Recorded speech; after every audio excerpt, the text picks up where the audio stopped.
by education for 16 European countries. ISCED 0 to 2 is the International Social Classification of Education. 0 to 2 is primary education. 5 to 6 is tertiary education. And I've left out the intermediate ones. It's a gradient, but I've left out the intermediate ones. So what you can see, look, SE is Sweden. Sweden, of all these countries, has the longest average life expectancy at age 25 for men of all of these countries.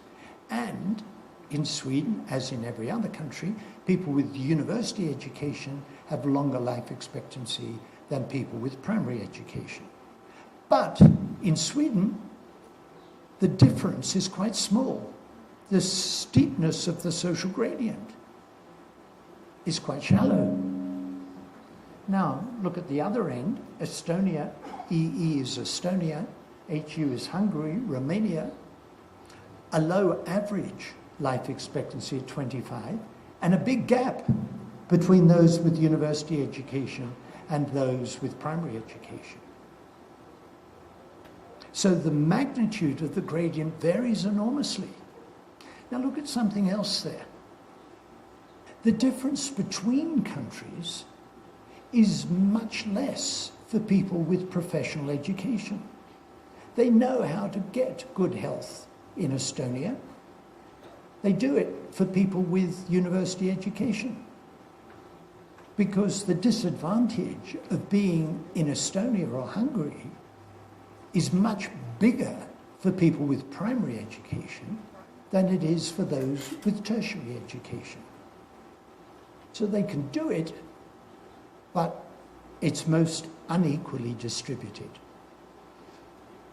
So it means that, yes, we will always have social gradients in health, but the magnitude varies enormously, and it will relate to overall better health. If your goal as a society is to improve health as a whole, you have to do something about the social gradient. It's no good just getting good health for those with high incomes, high education, better living conditions.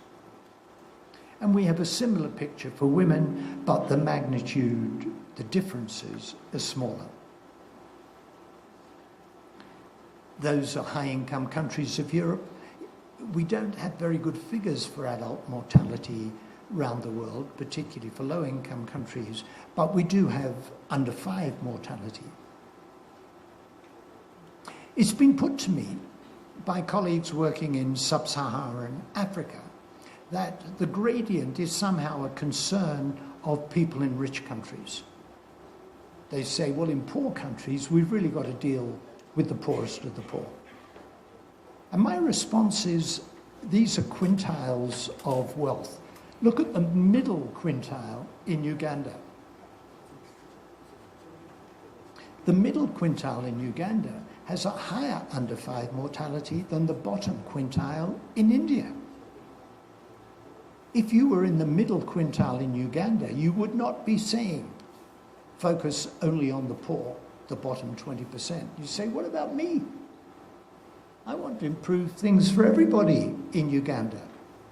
Because even the top quintile in Uganda has got higher under 5 mortality than the second bottom quintile in India. And in India, if you were in the middle, you'd say, I want to have under 5 mortality as low as for the top quintile. And if you were in the top quintile in India, you'd say, I want to have under 5 mortality as low as the top quintile in Peru. And if you're in the top quintile in Peru, why would you not want to have under 5 mortality as low as in Europe? In other words, what the gradient is telling us is we want to improve things for everybody. We want to improve society, not just focus on the worst off.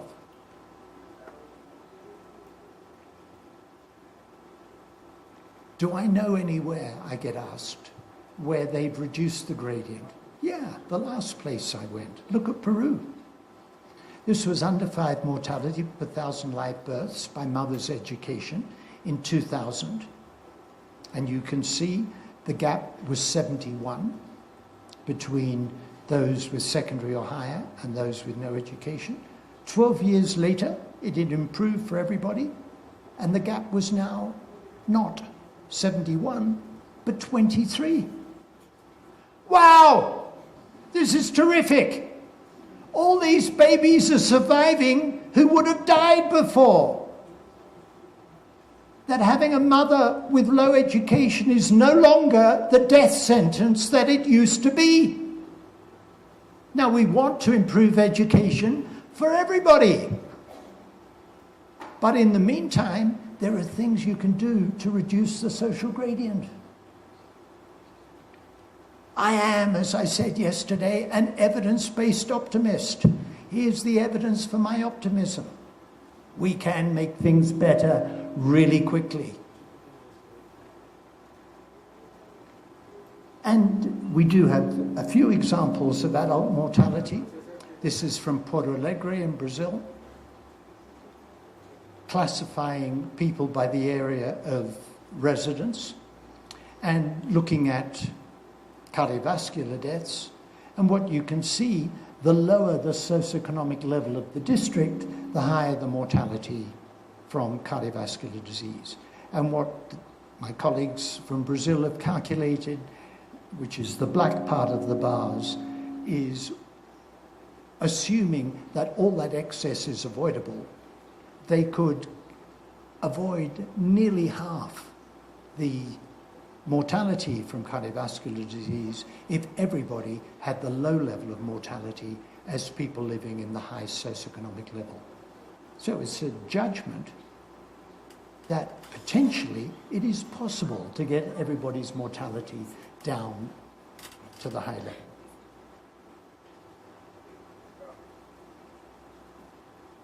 The whole philosophy of an intersectoral commission is that all sectors impact on health. It's not that everything's all mushed up together, but early child development, education, income, employment conditions, all those things impact on health. And we could say that every sector is a health sector with health and well-being as outcomes. I said that with the Global Commission, we put empowerment at the heart of what we're trying to achieve. Here's an example of empowerment in action. These data come from British Columbia in Canada. And one of the major tragedies in British Columbia is that in Aboriginal communities, First Nation communities, there is a shockingly high rate of youth suicide. Shockingly high rate of youth suicide. Young First Nation Canadians are likely to take their own lives. But it turns out that tragic loss of life in young people is not randomly distributed. Some communities have a great deal higher risk of youth suicide than others. And what these two researchers, Chandler and Lalonde, did was they classified communities by their participation in self-government, by whether they were involved participating in land claims, and whether the community had control over health services, education, cultural facilities, and police and fire services. The more of these present, the lower the youth suicide level. If communities, so it's not just empowerment at the individual level, if communities were empowered, young people didn't kill themselves. It makes an enormous difference. Now, with the Global Commission, with the WHO Commission, we were dealing with the whole world. We're dealing with Latin America, North America, and Africa, and Europe, and Australasia, everywhere. How can you make a set of recommendations that's equally applicable in all parts of Latin America, North America, and everywhere else. So we tried to make a virtue of necessity, and we said it was vitally important for each country, and even in some cases, cities, districts, to take on our report in principle, but work out what it means in their own context. Brazil was first up. When Lula was still president, they launched a Brazilian Commission on Social Determinants of Health, and Lula is holding the report of the Brazilian Commission, and they've been putting things into practice in Brazil. I had the honour to present a copy of our report to the then Indian Prime Minister, Manmohan Singh. My colleague Mirai Chatterjee, on the right there, who was a member of the Commission.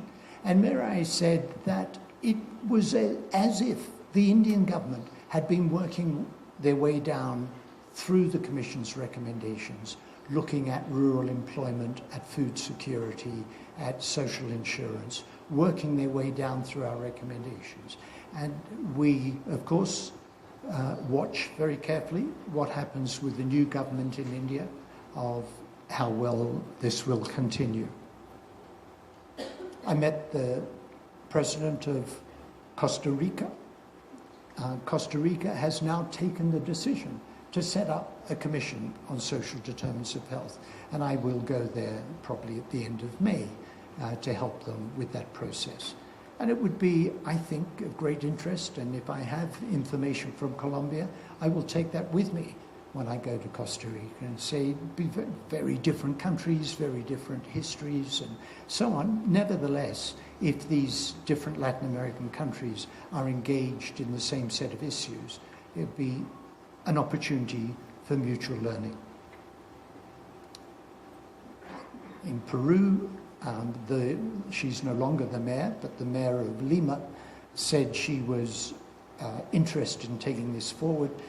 I always seem to have this ridiculous smile on my face. She just put a medal around my neck, the Medal of Lima, and I commented that the last time an important lady had put a medal, and she kissed me on the cheek, and I said that the last time an important lady had put a medal around my neck was Her Majesty the Queen of England, and Her Majesty doesn't do kissing.